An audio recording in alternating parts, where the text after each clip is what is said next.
말씀입니다. 오늘 우리가 은혜 받을 하나님 말씀 창세기 47장 27절에서 31절까지의 말씀입니다.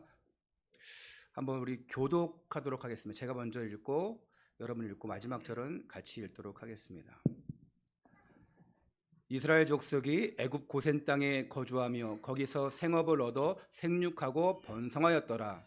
야곱이 애굽 땅에 17년을 거주하였으니 그의 나이가 147세라. 이스라엘이 죽을 날이 가까우매 그의 아들 요셉을 불러 그에게 이르되 이제 내가 네게 은혜를 입었거든 청하노니 네 손을 내 허벅지 아래에 놓고 인애와 성실함으로 내게 행하여 애굽에 나를 장사하지 아니하도록 하라. 내가 조상들과 함께 눕거든 너는 나를 애굽에서 메어다가 조상의 묘지에 장사하라. 요셉이 이르되 내가 아버지의 말씀대로 행하리이다. 야곱이 또 이르되 내게 맹세하라 하매 그가 맹세하니 이스라엘이 침상머리에서 하나님께 경배하니라. 아멘. 말씀 들어야 되니까 우리 함께 옆에 분들과 이렇게 인사하겠습니다. 당신은 언약 가진 영적 서밋입니다. 언약 가진 영적 서밋입니다. 영적 서밋이 되면 그 서밋 응답을 가지고 나의 기능을 가지고 하나님 앞에 최고 영광 돌리는 기능 서밋, 또 흑암 문화를 복음 문화로 바꾸는 문화 서밋. 여러분이 영적 서밋, 기능 서밋, 문화 서밋 되어져서 하나님께서 주신 그 천명, 소명, 사명들을 잘 감당하시기를 축원합니다. 지난주 말씀의 제목이 바닥 인생에서 무슨 인생으로? 서밋 인생으로. 야곱의 인생을 보니까 처음부터 인본주의의 대가였습니다. 태어날 때부터 그랬어요. 근데 그 삶이 그랬어요. 우리의 성격, 인품은 복음 안 만나면 변하지 않아요. 그걸 가지고 세상을 살아갑니다. 복음 만났어도 교회 다녔어도 그 배경은 남아있지만 우리가 복음으로 성화시킬 수가 있습니다. 그 사람 성격과 인품대로 하나님이 쓰시는 거예요. 야곱이 드디어 결단하고 다 내버려두고 요셉을 만나러 갑니다. 그 요셉을 딱 만나서 이제 함께 바로왕 앞에 가요. 바로왕을 만나자마자 뭐 합니까? 바로왕을 축복합니다. 감히 전 세계를 지배하고 있는 애굽왕, 이집트왕, 바로왕 앞에서 어떻게 손을 얹고 축복하겠습니까? 그만큼 야곱은 자신이 있는 거예요. 이제 내가 전 세계를 축복할 수 있을 만큼 하나님의 이 소명을 받은 사람이다. 이 확신이 있는 거예요. 이때 바로 왕이 야곱의 나이를 묻자 야곱은 내가 내 조상들의 연령에는 못 미쳤습니다. 아브라함이 175세를 살았어요. 그리고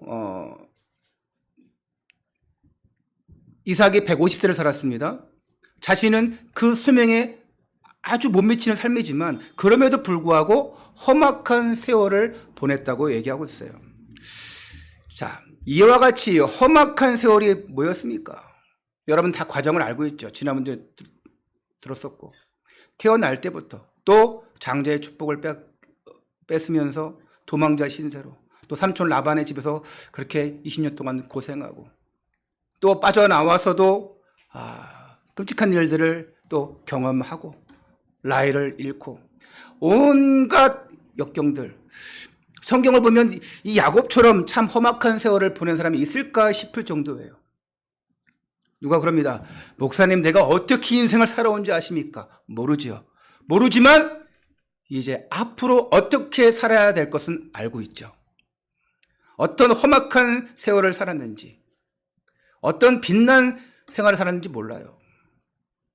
여러분, 내가 이렇게 힘든 생활을 보냈다, 힘든 생활을 했다 하시는 분들은 위로해 주면 돼요. 힘 주면 돼요. 그런데 잘난 척하는 사람들이 있습니다. 내가 예전에 어떻게 잘 나간 줄 아십니까? 그 사람은 지금 쥐뿔도 없으면서 자신이 화려했던 것들을 얘기하는 사람들이 있어요. 그런 사람들 조금 멀리 하세요. 자신감에 꽉 차 있습니다. 헛된 자신감. 그리고 이제 그런 것들을 유지하려고 거짓말을 하게 되어지고 부풀게 되어지고 그런 삶을 많이 살고 있어요. 여러분, 자신이 삶이 과거에 아무리 화려했든 아무리 못났든 상관없어요. 지금부터가 중요합니다. 바닥을 쳤어도 괜찮아요. 왜? 하나님은 다 아십니다. 야곱의 인생을 알아요. 여러분의 인생을 알아요. 지금부터라도 다시 예배와 기도 속으로 들어가면 돼요. 할렐루야. 그것밖에 없어요. 다시 시작하는 복음, 다시 시작하는 인생, 그게 바로 예배와 기도예요. 이 속에 들어가면 영적 서밋, 기능 서밋, 문화 서밋이 되어지는 것입니다. 그러니까 온 나라를 통치하는 바로왕을 축복할 수 있는 거예요. 여러분이 이처럼 누구를 만나도 자신만만하게 복음 선포하고 축복해주는 여러분 되시기를 축원합니다. 자, 목사가 가진 것이 없습니다. 화려하지 않아요. 대학교 나오고 대학 간다고? 그거밖에 뭐 있습니까? 없어요. 어떤 사람은 석사, 박사. 저는 박사학위 없어요. 대단하지 않아요. 그거 그렇게 할 능력도 안 되고, 누가 그러더라고요. 그거 공부할 마음 없냐? 또 다른 대학원 가서 석사, 박사 해볼 마음 없냐? 저는 대학원밖에 못 나왔어요. 그런데 마음이 없어요. 제가 이 나이가 아니고 아직 한창인데. 그런데 그거 석사, 박사 해가지고 내가 더 목회를 잘하고 성도들을 더 잘 살리고 전 세계를 복음화 하는데 더 필요하다면 하겠어요. 그런 분들은 교수하기 위해서 필요합니다. 저는 그런 마음이 없어요. 저도 광고 안 했지만 내일 오후에 필리핀 가서 강의하고 수요일날 와요. 보통 일주일 가는데 월요일날 가서 화요일, 수요일날 강의 3시까지 딱 하고 5시까지 바로 타고 와요. 왜? 할 게 없어. 강의만 딱 하고 옵니다. 그래서 여러분 광고 안 했는데, 내가 여기서도 하지요. 또 실크로드, 태국 가서도 강의하죠. 인도네시아도 강의하지만 이게 정식 교수로 하는 건 아니에요. 거기 신학교도 세워져 있고 전도학교도 있지만 제가 어떤 석사 박사로 하는 건 아니에요. 그런데도 나는 가서 전도자로서 복음을 전할 수 있고 그들에게 메시지할 수 있어요. 그것에 얼마나 감사합니까? 자, 오늘 읽지 않았지만 본문 47장 13절에서 26장 내용 보니까 별로 중요한 내용은 아니에요. 요셉이 이렇게 했다. 이 야곱의 가족이 이집트로 딱 이주한 후에 이제 전 세계의 기근이 더욱 심해졌어요. 특별히 애굽 땅에도 기근이 심해졌어요. 그렇지만 요셉은 최고의 지혜를 발휘해서 지금까지 비축해둔 모든 양식을 팔아서 국고를 든든하게 합니다. 심지어 돈이 바닥난 사람들에게는 가축으로 양식을 대신해요. 어떤 사람들은 가축도 없어 몸으로 때워요. 그래서 그 산 토지를 가지고 경작하게 하고 거기에 20%를 받고, 그러면서 이 애굽의 왕권은 경제는 더욱더 이제 튼튼해집니다. 요셉이 이렇게 꼭 필요한 사람이었어요. 애굽 땅에서 바로 왕에게 이 요셉은 없어서는 안 될 존재예요. 이 왕실을, 이 나라를 든든하게 튼실하게 만들었어요. 여러분이 이 꿈있는 교회에 없어서는 안 될 아주 이 교회를 건강하게 만들 그런 성도들, 그런 제자가 되시기를 축원합니다. 요셉이 이와 같은 이 토지법을 통해서 더욱 강력한 왕권을 이뤘지만 국가적인 안정도 이루게 돼요. 여러분, 국가가 안정되지 못해봐요. 그럼 어떻습니까? 외부에서 온 사람들 받을 수 있어요? 안 받습니다. 우리나라가 막 혼란스러워요. 그러면 어떻게 외부 사람들을 받을 수 있겠어요? 우리가 막 국제 정세가, 북한과의 정세가 너무 심각하다. 그러면 탈북자들 받을 수가 없어요. 조심합니다. 야곱의 가족들이 고센 땅으로 갔습니다. 국가가 너무 안정되고 튼실하니까 누구나 와라. 그리고 특별히 요셉의 가족들 모든 거 다 지원해주겠다. 여기서 하나님의 뜻을 이룹니다. 생육하고 번성하라. 이게 하나님의 뜻이에요. 불신자 바로왕을 통해서도 너희는 거기 가서 생육해라, 번성해라, 가문을 이뤄라, 후대를 키워라. 하나님이 이렇게 만드신 거예요. 창세기 창세기 47장 27절 이스라엘 족속이 애굽 고센 땅에 거주하며 거기서 생업을 얻어 생육하고 번성하였더라. 이게 하나님의 계획이었습니다.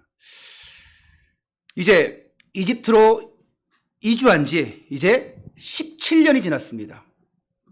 그러면 이제 지난주에 요셉의 나이가 내 나이에 130세입니다.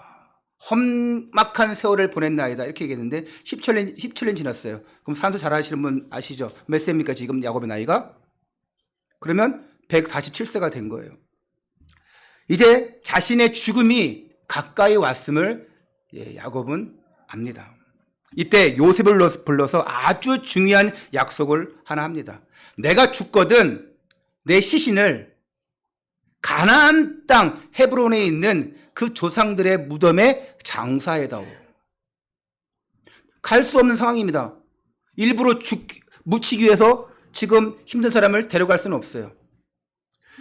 28절 29절 야곱의 애굽 땅에 17년을 거주하였으니 그의 나이가 147세라. 이스라엘이 죽을 날이 가까움에 그의 아들 요셉을 불러 그에게 이르되 이제 내가 네게 은혜를 입었거든. 뭐래요? 네게 은혜를 입었거든. 청하노니 네 손을 내 허벅지 아래에 넣고 인애와 성실함으로 내게 행하여 애굽에서 나를 장사하지 아니하도록 하라. 중요한 언약을 맺을 때에 허벅지 아래에 손을 함께 대고 이제 언약을 맺어요. 아브라함 때도 그랬죠. 30절 전반전 보니까 내가 조상들과 함께 눕거든 너는 나를 애굽에서 메어다가 조상의 묘지에 장사하라. 그러니까 뭡니까? 이제 하나님과의 나와의 그 약속의 기한이 딱 차서 내가 죽을 때에 이제 이 땅에는 임시로 묵고 하나님의 약속대로 출애굽할 때에 그때에 내 유고를 메어다가 하나님께서 아브라함 때부터 지금까지 약속한 그 가나안 땅에 나를 묻어달라고 하는 부탁이에요. 우리 외국에 살던 분들은 지금은 안 그렇지만 예전에 어른들이 연세가 들면 고향으로 고국으로 오고 싶어요. 왜입니까? 고향 땅에 묻고 싶어서. 고향 땅 한 번 더 보고 거기에 묻히고 싶어서 그래요. 야곱은 그런 의미가 아니에요. 우리가 언약을 이어갈 땅은 가나안 땅 헤브론이다. 여기서 평생 우리는 뼈를 묻을 것이기 때문에 그곳으로 나를 인도해달라. 이에 요셉은 약속합니다. 30절 후반절에 요셉이 이르되 내가 아버지의 말씀대로 행하리이다. 그러자 야곱은 여기 그치지 않고 맹세하게 합니다. 31절에 야곱이 또 이르되 내게 맹세하라 하매 그가 맹세하니 이스라엘이 침상 머리에서 하나님께 경배하니라. 오늘 특별히 보면 29절에 내가 네게 은혜를 입었거든 그래요. 아버지가 아들로부터 은혜를 입었대요. 그럴 수 있죠? 때로는 여러분이 나는 참 못난 것 같지만 내 자녀를 보면서 참 어떻게 이런 놈이 나왔을까? 찌찌찌이 아니라 하하하 할렐루야. 어떻게 이런 놈이 나왔을까? 하하하 해야 되는데 어떻게 이런 놈이 나왔냐? 이러면 되겠습니까 여러분? 내가 네게 은혜를 입었거든. 야곱이요 요셉을 생각하면요 참 아주 애절해요. 요셉의 나이 17세에 아버지와 헤어졌어요. 물론 언약은 확실히 전달했어요. 하지만 자신도 모르는 사이에 요셉이 팔려나가고 그 아들들이 자신에게 거짓말하고 그런 험악한 세월을 보냈는데 내가 이 자식에게 요셉에게 해준 것 진짜 더 많이 해주고 싶었는데 죽었다고 생각하니까 아무것도 해줄 게 없었고 평생 그리움으로 살았어요. 근데 이제 이 노년에 130세의 요셉을 만났어요. 17년 동안 이제 또 17년이네요. 요셉과 함께합니다. 그러면서 고백하는 거야. 내가 네게 은혜를 입었거든. 은혜 입었잖아요.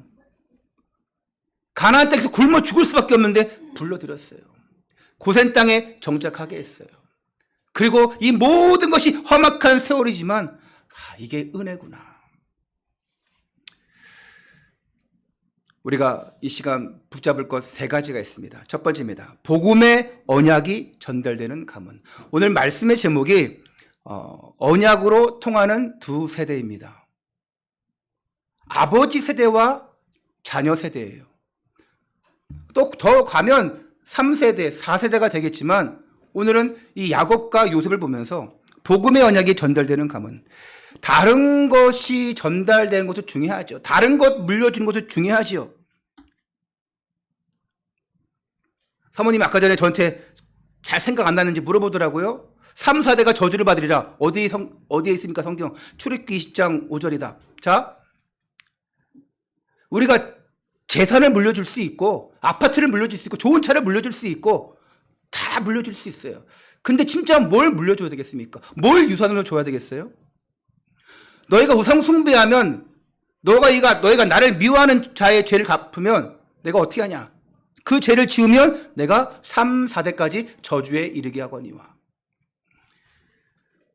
진짜 중요한 것은 복음이 전달돼야 돼요. 할렐루야. 언약이 전달돼야 돼요. 야곱은 요셉이 17세일 때까지밖에 함께하지 못했습니다. 그런데 중요한 건 그 전에 아버지 야곱으로부터 요셉은 언약 확실히 전달받았어요. 그러니까 꿈을 꾸지 않습니까? 해와 달과 별이 또한 볏집단들이 나에게 절을 하는 꿈을 꿔요.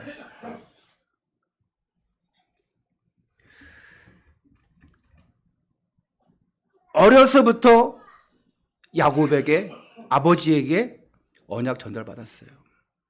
생육하고 번성하는 것이 하나님의 뜻이다.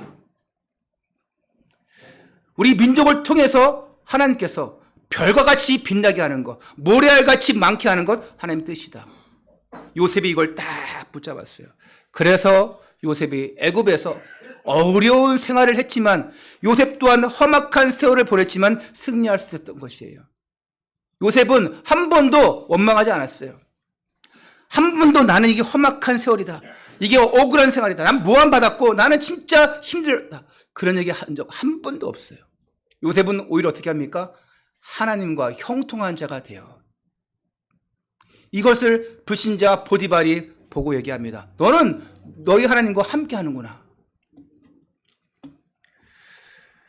아브라함부터 이삭으로 야곱으로 요셉으로 언약이 쭉 전달되어 왔어요. 그 아브라함에게 처음 주신 언약이 뭡니까? 창세기 12장 1절에서 3절이에요. 너는 너의 본토 친척 아비집을 떠나서 내가 너로 큰 민족을 이루고 네게 복을 주어 네 이름을 창대하게 하리라 말씀했어요. 그러면서 너는 복이 될지라. 너를 축복하는 자에게는 내가 복을 내리고 너를 저주하는 자에게는 내가 저주하겠다. 너는 복이 될지라. 할렐루야. 이 언약을 계속 받았고 요셉도 이걸 받았어요. 그러니까 다 통하는 거예요. 아버지 야곱과 아들 요셉이 언약으로 통하는 거예요. 험악한 세월을 보냈음에도 요셉이 얘기하지 않았지만 요셉 또한 험난한 세월을 보냈음에도 이들이 딱 통할 수 있는 것은 뭐냐? 하나님께로부터 받은 언약이에요. 재산도 또 아무것도 요셉에게 물려주지 못했어요. 다른 형들은 야곱과 함께 있으면서 야곱 부자였습니다. 거기서 잘 누렸어요. 요셉은 그러지 못했어요. 야곱 마음에는 항상 그런 게 걸려있던 거예요. 하지만 요셉은 애굽에서 승리했습니다. 여러분, 타지에 타양에 혹시 자녀들을 보냅니까? 또 보냈습니까? 내가 못해준 건 많이 있는데 또 잘해줘야 되는데 걱정되는 게 부모의 마음인데 우리는 왜 걱정할 것이 없냐? 하나님의 손이 함께하기 때문에 하나님의 능력이 함께하기 때문에 이걸 믿고 있으니까 두렵지 않은 거예요. 할렐루야. 왜 그렇습니까? 그걸 또 자녀를 믿는 거죠. 그래, 내 자녀만큼은. 근데 너무 그 자녀만 믿으면 안 돼요, 여러분. 무슨 말이냐? 하나님을 믿어야 돼요. 하나님의 그 권능의 손이 나의 자녀에게 함께하여 주옵소서. 나의 남편에게 함께하여 주옵소서. 나의 아내에게 함께하여 주옵소서. 이래야 되는데 너무 그 사람 믿으면 안 돼. 자녀들 너무 믿으면 방치해버려. 남편 아내 너무 믿으면 방치해버려. 안 됩니다. 딱 하나님이 하여 주시옵소서. 우리 첫째가 지금 군대 갔다가 이제 왔지만, 예? 그냥 하나님이 하시는 거예요. 뭐 거기서 뭐 반주도 하고 다 했대요. 교회에서 주일날 군 교회에서. 또 뭐 둘째도 뭐 지방에서 기숙사 자취하지만 걱정할 게 없어요. 자식을 믿는 게 아니라 누굴 믿는 거예요? 하나님 믿는 거예요. 또 모르지요 뭐. 예? 뭐 다른 일을 하고 다니는지 몰라요. 이놈이 엄마랑은 통화를 자주 하는 것 같아. 나는 일주일 가야 한 번도 안 와. 내가 전화를 해야지만 전화를 하고, 어제는 뭐 2번이나 했는데 받지도 않더라고. 예. 엄마랑은 자주 통화하더라고. 예. 아버지들 외로워요. 우리 자녀분들, 예. 전화 좀 자주 해주세요. 랩너트들, 영환아, 전화 좀 자주 해줘. 아멘 크게 해줘. 그래야 목사님이 외롭지가 않아. 우리가 자녀에게 전달해야 될 것은 뭐냐? 바로 복음의 언약이에요. 이거를 요셉이 전달받았어요. 솔직히 여러분이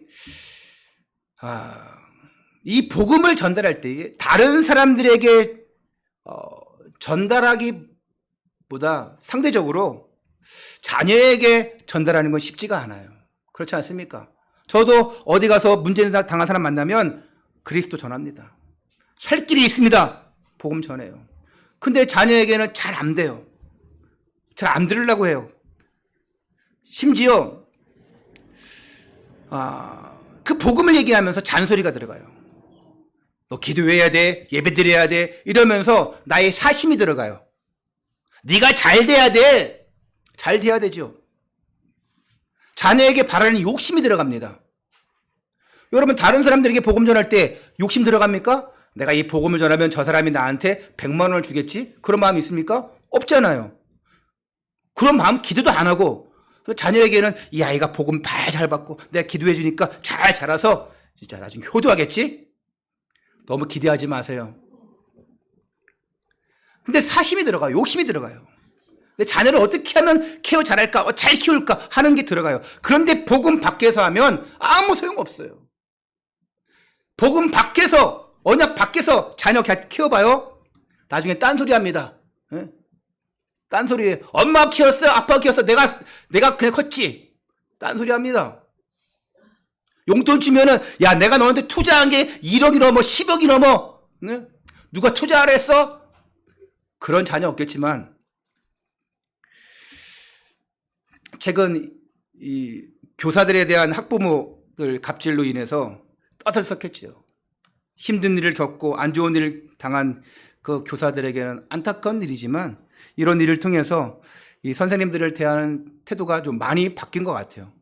저도 그런 거 보면서 참 충격적이었고, 제가 예전에 학창 시절 했을 때 중고등학교 다닐 때 비하면 와, 뭐 이거 뭐 진짜 선생님을 알기를 뭐로 하는지, 그때는 우리 선생님 완전 하늘이었거든요.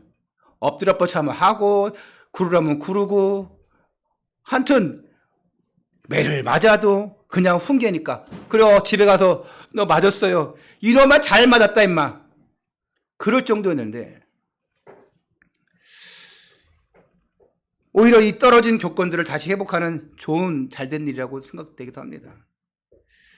방송에 나왔는데 그 아이 엄마라는 사람의 그 대화 수준을 보니까 야, 이 세상에는 자기 자식밖에 없는 것처럼,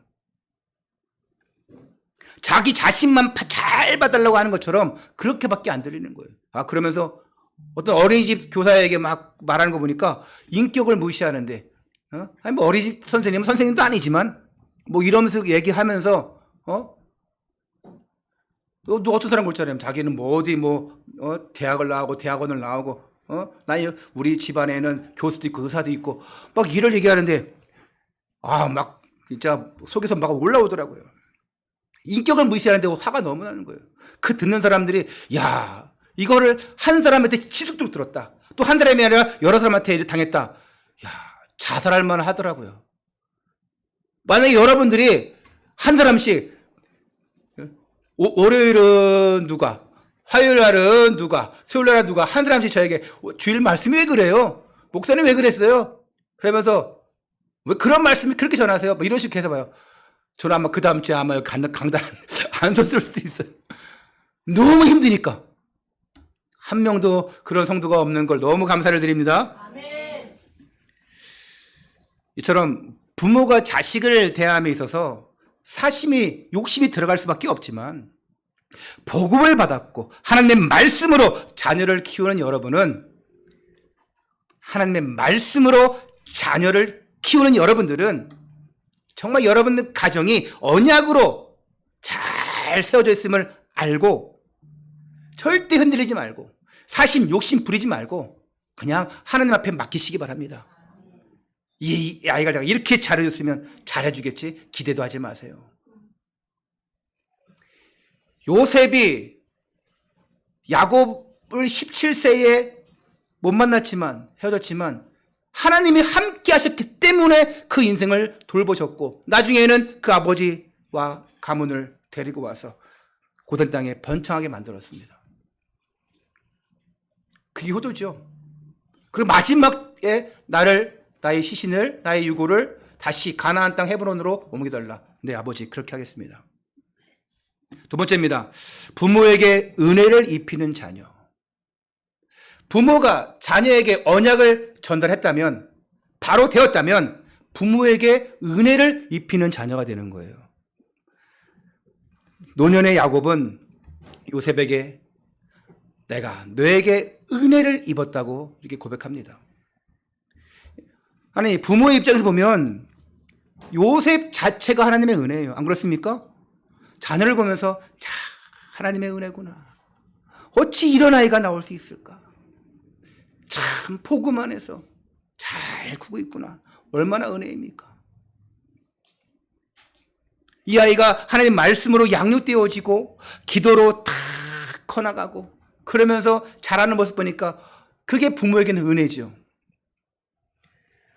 아니, 죽은 줄 알았던 그 요셉이 아무것도 해줄 수 없던 그 자식이 살아있어요. 잘 크고 올바르게 인도받아서 한 시대를 살리고 여호와의 힘을 드러내는 증인이 되었습니다. 그러니까 하나님의 은혜 아니겠습니까? 내가 너를 통해서 은혜를 입었다. 너를 보면서 내가 은혜를 입는구나. 야곱이 했던 것은 17세 전에 언약 전달한 것밖에 없어요. 그리고 이제 다시 만나서 17년 만에 돌아온 이 아들로 통해서 17년 동안 또한 봉양을 받아요. 그러고 보니까 다 17년이네요. 17세에 잃어버리고 17년 동안 헤어지고 17년 동안 봉양을 받아요. 야곱은 평생 동안 받아온 이 하나님의 은혜를 요셉을 통해서 확인하는 거예요. 몰랐을 수도 있어요. 지금까지 지켜준 거 하나님의 은혜인데 까먹을 수도 있어요. 근데 요셉을 딱 보면서 야, 내가 널 통해서 하나님의 은혜를 입는구나. 그 은혜를 덧입는 거예요. 여러분, 응답을 제대로 받은 자녀는 부모에게 은혜를 입힙니다. 무슨 말인지 아십니까? 부모의 뜻대로가 아니라 하나님의 말씀대로 살아가는 그 자녀는 부모에게 은혜를 입혀요. 야, 이 모든 것이 하나님의 은혜구나. 하나님이 하셨구나. 그 자녀가 언약을 성취하는 모습, 언약대로 살아가는 모습, 그걸 통해서 은혜를 받는 거예요. 여러분 전도한 사람이 있어요? 그 전도한 사람이 막 은혜를 받고 아멘을 하고 힘을 얻어봐요. 그러면 전도한 사람은 기분이 너무 좋아요. 그렇죠? 내가 전도한 사람 아니야? 관심 없을 수도 있어요. 솔직히 얘기해 보세요. 전도해서 내가 옆에 앉혀놨다. 근데 은혜 받고 있다. 얼마나 기분 좋아요. 해봤어요, 여러분? 근데 왜 고개를 흔들고 그래? 내 자녀가 너무 멋지게 찬양하는 일에 쓰임 받고 봉사하는 일에 쓰임 받고 또 하나님 은혜 받는 일에 다 집중하고 올인하고 해봐요. 부모는 너무 기분 좋은 거예요. 그러니까 더 은혜가 임하는 거예요. 내가 하나님 말씀으로 받는 것도 은혜지만 내가 전도한 사람이 내 자녀가 은혜를 받고 있으면 그 자체가 은혜가 되는 거예요. 내가 너를 통해서 은혜를 입는구나. 그런 자녀가, 그런 후대가, 그런 렘넌트가 될 줄 믿습니다. 이런 가정의 모습이 우리의 가정이 돼야 돼요. 이런 성장된 자녀들을 보면서 이런 여러분 부모님들이 이런 응답을 받기를 축원합니다. 야, 너를 통해서 받은 은혜가 크구나. 모든 것이 하나님의 은혜구나. 이런 하나님의 은혜를 덧입는 자녀들, 또 그 은혜 속에서 함께 소통하는 여러분 가정 되시기를 축원합니다. 세 번째입니다. 언약으로 통하는 부모 자녀 관계. 언약으로 통하는 거예요. 요즘 부모와 자식 간에 대화가 없는 가정들이 너무 많아요. 시간들이 너무 안 맞으니까 식사도 따로따로. 어떤 가정은 그래서 일주일에 한 번은 무조건 금요일이든 토요일이든 주일이든 한 번은 무조건 가족들 식사 딱 하는 시간 갖습니다. 그때 대화하는 시간. 여러분 그거 없으면 한 번이라도 꼭 정하시기 바랍니다. 꼭. 저도 가족들과 아이들과 함께 뭐 식사하고 싶은데 안 말 때가 많아. 자기들 배고프다고 먼저 먹지. 나는 참았다가 나중에 먹으려고 그러는데 먼저 배고프다고 먼저 먹지. 그러면 나는 그래. 이게 아버지의 외로운 시간들인 것 같아. 함께하는 시간을 꼭 가져야 돼요. 핸드폰 식사하면서도 막 핸드폰 보고 있고 그냥 대화 없고 그러면 되겠습니까? 어떤 유튜브에 재밌는 짤 영상이 올라왔는데 쇼트 영상 중에 아빠가 있고 아들 딸이 있어. 다 각자 식탁 앞에서 핸드폰을 하고 있어. 엄마가 요리를 만들고 있어. 관심도 없어. 만들고 있는데 엄마가 요리를 해가지고 큰 냄비에다가 딱 가져왔어. 그 접시를 하나 딱씩 놔줘. 관심 없어. 핸드폰 계속 하고 있어. 아빠와 아들과 딸이. 엄마가 음식을 뚜껑을 열고 김이 모락모락 올라오는데 집게를 들고 덜어줘요. 뭘 덜어줬을까요? 핸드폰 배터리, 전기 충전기, 그 다음에 또 그런 이제 아답터, 이런 것들을 끓여다가 먹으라고 얹어진 거예요. 너희들은 주식에는 관심 없고, 밥 먹는 관심 없고, 거기만 관심이 있으니까, 거기로 그냥 그걸 떠주는 거예요. 그거 먹으라고. 그러더니, 멍쪄가지고, 엄마를, 아내를 쭉 쳐다보는 거예요. 이게, 이상하네. 엄마가 화가 난 거지. 근데 화난 척 안 해. 맛있게 드세요. 하고 냄비 가져가는 거예요. 이런 가정의 모습을 이제 좀 비유로 우스개로 이렇게 만든 영상인데 정말 실제로 그렇게 가정들이 흘러가고 있어요. 엄마는 맛있게 요리하고 있는데 거기서 핸드폰 하고 있어요. 저도 약간 회개합니다. 예. 우리 집사람 뭐 요리 만들 때 남께 도와주고 이래야 되는데 언제 주나 하고 그냥 핸드폰 보고 그럴 때 많이 있었거든요. 언약으로 통하는 부모 자녀 관계. 야곱이 요셉에게 마지막으로 요청한 내용이 본문 29절 30절이에요. 우리 다시 한번 29절을 함께 읽겠습니다. 29절 시작. 이스라엘이 죽을 날이 가까우매 그의 아들 요셉을 불러 그에게 이르되 이제 내가 네게 은혜를 입었거든 청하노니 네 손을 내 허벅지 아래에 놓고 인애와 성실함으로 내게 행하여 애굽에 나를 장사하지 아니하도록 하라. 왜 이렇게 부탁하냐? 우리 30절도 다 같이 읽겠습니다. 시작. 내가 조상들과 함께 눕거든 너는 나를 애굽에서 메어다가 조상의 묘지에 장사하라. 내가 죽거든 애굽에 장사하지 말고 매장하지 말고 임시를 두었다가 하나님의 약속대로 기한이 차서 출애굽할 그 시기에 그 유고를 메어다가 반드시 아브라함 때부터 우리 민족에게 약속하신 그 가나안 땅에 묻어달라고 부탁하는 것이죠. 이거는 단순히 장지 얘기가 아니에요. 내가 거기에 묻히겠다 그 얘기가 아니에요. 가나안 땅에 대한 그 복음을 간직하라는 것이에요. 우리의 땅은 영원한 가나안 땅. 비록 내가 그 가나안 땅을 두고 왔지만 하나님께서 약속하신 거, 언약하신 거 분명히 이 애굽 땅에 올 것이고 또 애굽 땅에서 고난 받을 것이고 출애굽할 것을 하나님이 다 약속했어요. 하지만 우리의 영원한 땅은 가나안 땅이다. 그 복음을, 그 언약을 간직해라. 왜냐? 그 땅은 그리스도가 오실 땅, 메시아가 오실 땅, 복음이 성취되어서 열방을 살릴 그 땅이기 때문에 난 그곳에 가겠다. 넌 절대 그거 잊지 말아라. 너의 자녀에게도 그걸 알려줘라. 이 언약이 이 후손들에게 단단히 메어져 있어라 부탁하는 거예요. 할렐루야. 여러분의 갈 마지막 곳은 어디입니까? 천국이에요. 이 땅이 아닙니다. 이 땅에 미련 둘 필요 없어요. 마지막에 갈 곳은 영원한 천국이에요. 슬픔도 없는 곳, 아픔도 없는 곳. 그런데 지금 가야 되겠습니까? 한 곳이 있어야죠. 237 나라 5천 종족 복음하라는데 한 곳이 있습니까? 나의 후대를 완전 복음으로 언약으로 키워드리는데 한 곳 있습니까? 다 해놓고 하나님 부르실 때 영원한 천국으로 인도받기를 바랍니다. 아멘. 이처럼 야곱과 요셉은 언약으로 딱 통했어요. 그게 부모와 자녀 관계가 돼야 돼요. 대화 없는 가정 절대 언약 전달할 수 없어요. 또 다른 것으로 꽉 차 있다. 내가 열심히 벌어서 내 후에 아이들 내가 이렇게 고생했으니까 내 자녀만큼은 이렇게 고생 안 시킬 거야 하면서 다른 걸로 막 채우려고 합니다. 오늘 여러분 부모 되신 분들, 자녀 되신 분들도 마찬가지로 주부에 있는 그 칼럼 내용 보세요. 그 가정에 대한 메시지가 계속 올라가잖아요. 가정 내용 보세요. 읽어보신 분 계시겠지만 그거 뭐라고 나온 줄 아십니까? 하나요? 매를 들어라.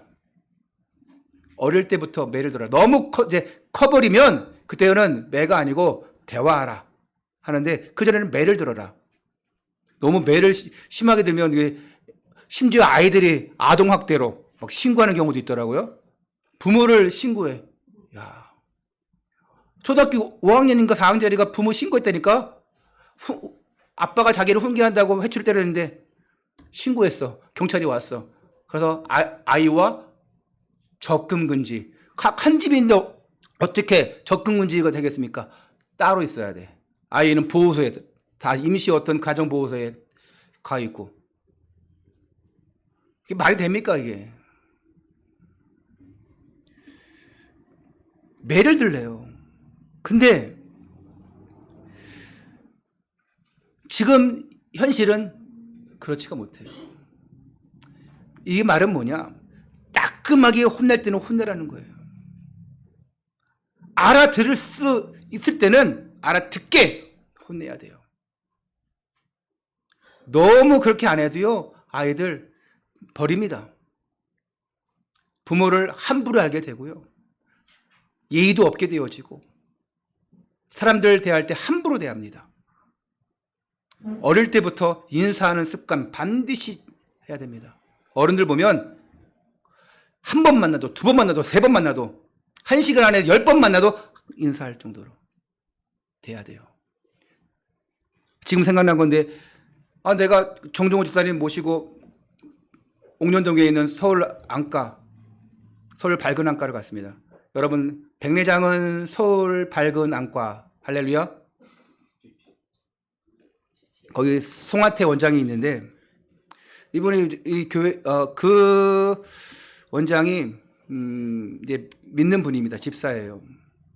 1년에 50개 교회를 후원합니다. 50개 미자립 교회 후원하고, 그러면서 뭐 10만 원이 됐든 20만 원이 됐든 한 1,000만 원 정도를 매달 미자립 교회와 개척 교회에 후원을 해요. 저도 저희도 교회도 받은 적이 또 있었고, 또 제가 또 연결해 주기도 합니다. 그만큼 중심이 좋아요. 그래서 우리 정 집사님 11월 달이나 저쪽에 노안과 갔는데 11월 달에 된대.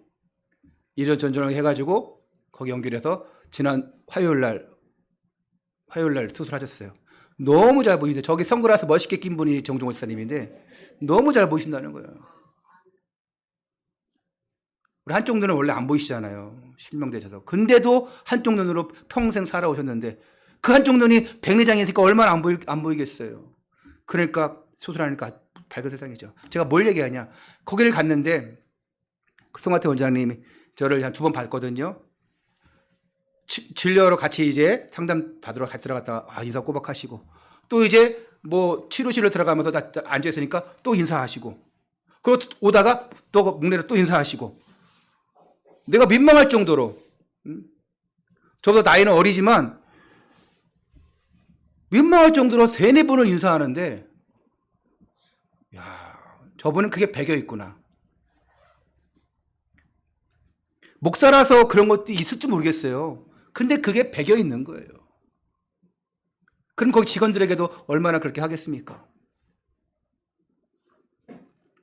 이게 몸에 배겨야 돼요. 우리 자녀들에게 이거를 각인되게 만들어줘야 돼요. 인사만 잘해도 10만 원이 생깁니다. 이거 막 얘들이 아멘 안 하니 우리 사모님은 혼자만 아멘 했으니 어떻게 해야 돼? 이따가 와서 절하세요. 예, 명절이니까 이제. 예? 우리 결혼할 때 서로 맞절했는지 아닌지 기억도 안 나는데 인사만 잘해도 10,000원이 생깁니다. 사모님 이따가 완전히 인사 받으세요. 예, 10,000원 줄 거야 아마. 나머지 것들 없어. 아이고 진짜 영환이 돈 번다고 그러는 거야?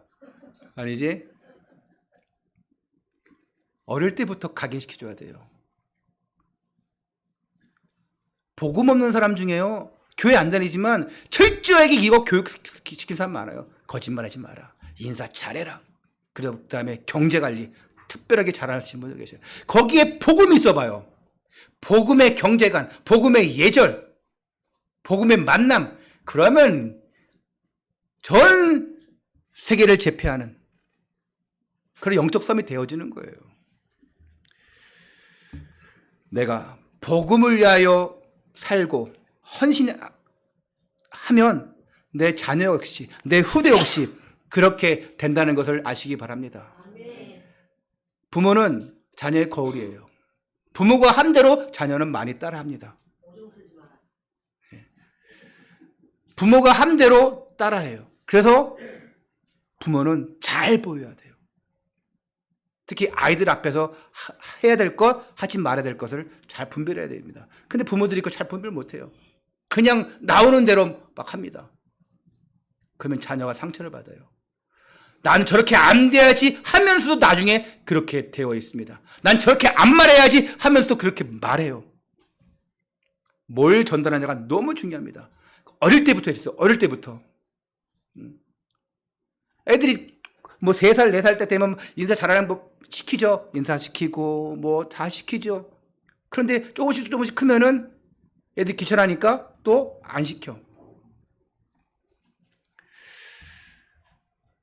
여러분 효도 계약이란 말이 있습니다. 효도 계약. 무슨 말이냐? 방송에도 나왔던 것인데 상속에 대해서 부모가 자녀에게 상속에 대해서 뭐 자연적으로 상속되잖아요. 또 돈이 많은 사람들은 또 이제 유서 쓰면서 거기 상속에 대한 거 쓰기도 하는데 그 상속에 대한 무효 소송을 낸 부모가 있어요. 상속계 주기로 했는데 무효 소송한 거예요. 내가 자식에게 재산을 딱 증여하기로 했다가 이제 이거 보니까 어차피 받을 것 생각하니까 연락도 안 하고 진짜 마땅히 자녀로서 해야 될 것도 안 해. 효도하지 않아. 그래서 자녀에게 그 재산권을 소송을 내서 이제 승소해서 돌려받은 그런 일이 있대요. 내가 줬는데 얘가 효도하지 않아. 날 돌보지 않아. 모시지 않아. 그래서 그걸 돌려받은 이야기가 있대요. 부모 자식 관계도 이렇게 되어지면 되겠습니까? 부모 자식 관계는 이해관계, 계약관계가 되면 안 돼요. 그냥 무조건적인 관계, 아가페적인 관계가 돼야 되는데 부모는 그냥 아무 조건 없이 자녀에게 줍니다. 그러면 자녀도 아무 조건 없이 부모에게 효도해야 돼요. 할렐루야. 내가 효도를 잘하면 나의 부모님이 뭘 줄까? 아예 부모님이 아무것도 가진 거 없으니까 에이 아무것도 안 줘. 되겠습니까 여러분? 아유, 부모님 가진 거 아무것도 없어. 야, 연락도 안 해. 아, 우리 부모님 내가 가지고 있는 재산 내가 이제 받으려면 잘해야지 막. 그래서 어떤 분 그러잖아요. 죽을 때까지 자녀에게 물려주지 말라고. 왜? 꽉 묶고 있다가 그러면서 그래야지 그 자녀가 나 죽을 때까지 끝까지 잘한다고. 일리 있는 말인 것 같아요. 오늘 김목 집사님 생신이죠? 네, 생신인데 네. 제가 받을 게 없으면 뭘 안 주겠습니까? 아니죠. 진짜 하나님의 은혜라고 한다면 그냥 통하는 거예요. 디모데후서 3장 1절에서 2절에 이렇게 얘기합니다. 너는 이것을 알라. 말세에 고통하는 때가 이르러 사람들이 자기를 사랑하며 돈을 사랑하며 자랑하며 교만하며 비방하며 부모를 거역하며 감사하지 아니하며 거룩하지 아니하며. 시대가 갈수록 그렇게 되어지고 있습니다. 부모가 자식을 고발하고 자식이 부모를 고소하고 이런 시대에 왔어요. 여러분, 언약 떠나 있으면, 복음 밖에 있으면 이런 일이 벌어집니다. 하지만 하나님의 은혜와 이 복음 안에, 이 말씀 안에 있으면 그런 일이 없어요. 설문조사를 했답니다. 50대 이상의 응답자의 80%가 효도 계약을 필요로 한다고. 이에 관한 법률이 필요하다고 70%가 답을 했어요. 효도의 계약. 자식이 효도를 안 하면 다시 돌려받는 그런 법을 만들자. 80%가 찬성했대요. 이런 시대가 됐습니다. 하지만 성경은 그렇게 얘기하지 않아요. 세대 차이 어쩔 수 없죠. 우리가 몇 년만 차이 나도 아이들끼리 얘기합니다. 중학교, 고등학생끼리 얘기해. 아유, 세대 차이 나가지고 이렇게 얘기하는데 부모와 자식 간에는 더 나겠죠. 그래서 아이들이 가끔 그럽니다. 아유, 꼰대. 응? 뭐 우스갯소리 하거나 뭐 다른 말 하면 아유, 꼰대라고 이렇게 얘기하죠. 꼰대가 무슨 말인지 알죠? 응? 안 통하는 거예요. 그런데 유일하게 한 가지 통하는 것이 있다면 그게 바로 복음이에요. 오늘 우리가 지금 저 아기부터 우리 지금 83세에 이르는 노년까지 앉아 있습니다. 근데 우리가 한 말씀으로 통하는 이유가 뭡니까? 그게 바로 복음이에요. 이게 안 통하면 같은 세대끼리 묶어서 예배를 드릴 수 있어요. 근데 우리 교회는 그런 시스템이 없기 때문에 아이들은 뭐 유치부, 유년부, 초등부, 중등부, 고등부, 대학부, 청년부, 장년부 따로따로 다 예배 드리는 경우도 있어요. 어떤 교회들은 아예 대예배 시간에 중고등부는 따로 예배 드리는 경우도 있어요. 근데 우리가 지금 한 번에 다 함께 예배 드립니다. 통하는 이유가 뭡니까? 바로 복음이에요. 이 복음 속에서 전도와 선교로 우리가 결론 맺는 거예요. 전도와 선교. 모든 사람은 죄와 저주와 사망 가운데 놓여 있는데 이로 인해서 사람들은 영적 문제, 정신 문제, 육신의 문제, 삶의 문제로 또 이것이 나중에 나의 내세, 지옥의 문제로 가는데 심지어 내 자녀에게까지도 3, 4대가 대물림 되게 되는데 사람들이 이걸 해결해 보려고 각종 종교를 갖게 되고 또 이거 해결해 보려고 성공하면 되겠지. 최선을 다하고 착한 일 하면 되겠지. 선행을 하고 그런데 해결되지 않아요. 그래서 하나님께서 유일한 방법인 예수 그리스도를 보내주셨어요. 예수 그리스도를 통해서 하나님 떠난 문제, 죄 문제, 사탄의 종노된 문제를 완전히 해결했어요. 어디서? 십자가에서. 그리고 3일 만에 부활하심으로 말미암아 이거 사실을 완전히 증명하셨어요. 내가 그리스도다. 내가 하나님이다. 너의 모든 문제를 해결했다. 예수님이 부활하지 않았으면 절대로 이 구원은 이루어지지 않습니다. 십자가에서 구원을 시작하셨지만 부활이 없으면 그리스도로서 이를 감당하지 못해요. 부활의 생명의 소망을 우리에게 주지 못해요. 그래서 예수님이 부활했습니다. 누구든지 예수 그리스도를 믿고 하나님의 자녀가 영접하면 하나님의 자녀가 되어집니다. 영원한 천국으로 인도받게 되어져요. 그뿐만 아니라 기도하면 응답받죠. 또 주의 천군 천사가 함께하죠. 기도하는 순간에 모든 사탄의 권세가 꺾어지죠. 그리고 여러분들이 언제 떠나가도 영원한 천국으로 가게 되지요. 그리고 이 복음을, 내가 받은 이 복음을 다른 사람들에게 전할 수 있는 축복이 있습니다. 그러면 세상 끝날까지 내가 너희와 항상 함께 있으리라. 이 복음의 말씀을 여러분 자녀들에게 전달하시기 바랍니다. 우리 부모가 모른다. 우리 부모에게 전달하면 돼요. 자식에게, 부모에게, 가족에게 전달하는 게 힘들죠? 그러면 다른 방법을 통해서라도 목사님 좀 와주실래요? 권사님 좀, 장로님 꼭 필요합니다. 우리 저 가정 좀 가서 신방 좀, 우리 부모님에게 가서 신방 좀 해주세요. 이거는 축복 중에 축복이에요. 우리 가정에 와서 목회자가 와서 신방한다. 이 안에서 믿음의 사람들이 함께 흑암을 꺾고 축복으로 기도한다. 말씀이 선포되어지고 찬양이 울려 퍼진다. 축복 중에 축복입니다. 내년에는 전 올 100% 신방 예배 받으세요. 복음은 최고의 가치예요. 매주 듣는다고 가볍게 여기면 안 됩니다. 똑같은 말씀 절대 아닙니다. 똑같은 밥이 절대 아닙니다. 먹어야 삽니다. 하나님 말씀 먹지 않으면 여러분 죽습니다. 복음만이 살 길이에요. 이 복음의 말씀이, 이 전도와 선교가 통해야지만 하나님께 쓰임받는 동역자로서 살아갈 수 있습니다. 여러분 가족은 동역자예요. 우리 꿈 있는 교회 성도들은 동역자예요. 이런 축복을 받기를 바랍니다. 결론입니다. 야곱의 노년보다 더한 축복이 여러분의 가정에 있을 거예요. 그리고 그런 축복 받으려면 이 언약이 전달돼야 돼요. 지금 이 순간 완전 복음으로 각인되어지고 여러분들이 뿌리 내려지고 체질되어져서 이제 어떤 문제와 사건이 있어도 흔들리지 않고 오직 그리스도가 모든 문제 해결자다. 이 결론 속으로 들어가시기를 바랍니다. 그걸 발견하는 시간이 바로 이 예배 시간이에요.